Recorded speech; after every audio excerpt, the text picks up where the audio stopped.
Hey, good morning. Here's my leadership call today. I'm doing it out there in the park. This is Friday here in McAllen, Texas. And I'm getting a reoccurring message, right? And what I've had to do is I've had to outline my process. Okay, and the funny thing is the first thing I gotta do, I end up figuring out last. Okay, so I already figured out the best icebreaker in a cold market is the financial literacy campaign, and then introducing the financial literacy campaign, promoting the Saving Your Future book, and setting the follow-up appointment. And that follow-up appointment is been the hardest one to make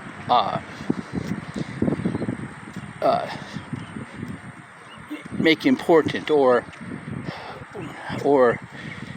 to nail down. Okay, and but what I've needed to learn and has just been realized lately is just really finding their why. Okay, if somebody if you don't figure out what their why is, goes way back.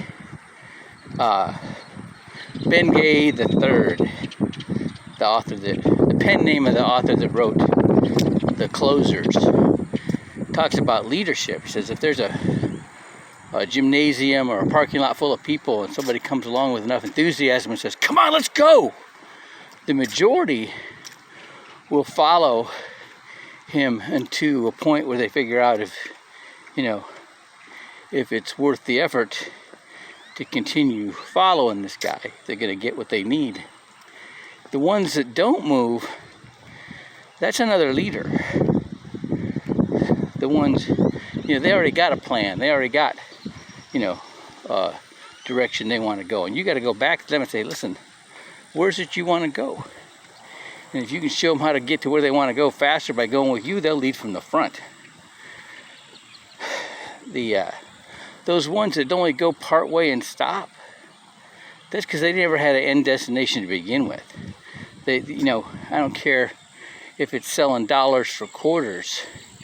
If somebody hasn't figured out, what it is they want bad enough to sell enough dollars, they're not going to do anything, right? And so that's figuring those things out. Where is it they want to go, or help them realize what is it that they can do or want to do or could do if they had the ability. Because there's some people that you realize they're stuck in their rut because they're not trying to get out of it. They haven't found a reason strong enough to get out of it, right? And that's why they're in it. They're out of shape and overweight because they're not exercising or eating right? They're just being pounced on by life, and it's gonna, pull every bit of it out of them. That's the thing. So,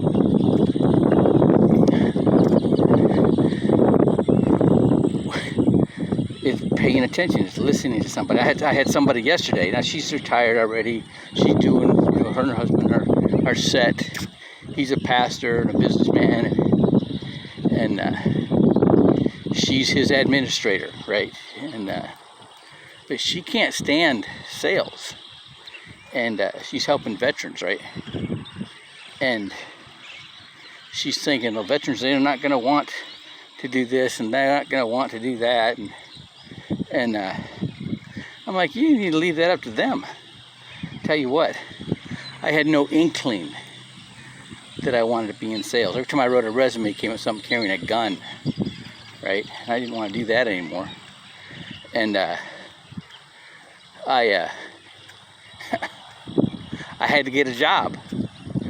And I put out like 7 resumes a day, set up 4 appointments a day, and trying to get a job. And this one interview, it was a straight commission position, venture capital. And the manager, she looks at my resume, all he says is, well, here's a phone, here's a desk, gives me a stack of leads. I was looking at that phone like it was a warm cow pie. I didn't want to touch it. All right, but then I thought, they can't shoot me through the phone. And I got to smiling and dialing, and you couldn't blow me off the phone. All right, and I didn't have any couth. I didn't have any saying tie downs. Wasn't natural to me. Wasn't my way of talking. All right, and but eventually I learned a lot, and learned to implement some things that worked, But see, I know when I said what I said, they can't shoot me through the phone. There's some military people that are going to totally relate to that, right? When it comes to understanding the process, as long as it's articulated to them clearly and succinctly, they will do it just like they're told, right? That's how they're conditioned, right? And there's nothing, not real estate, not mortgages, right? Not technology. There's nothing else, right, that'll make you this kind of money, right? That this,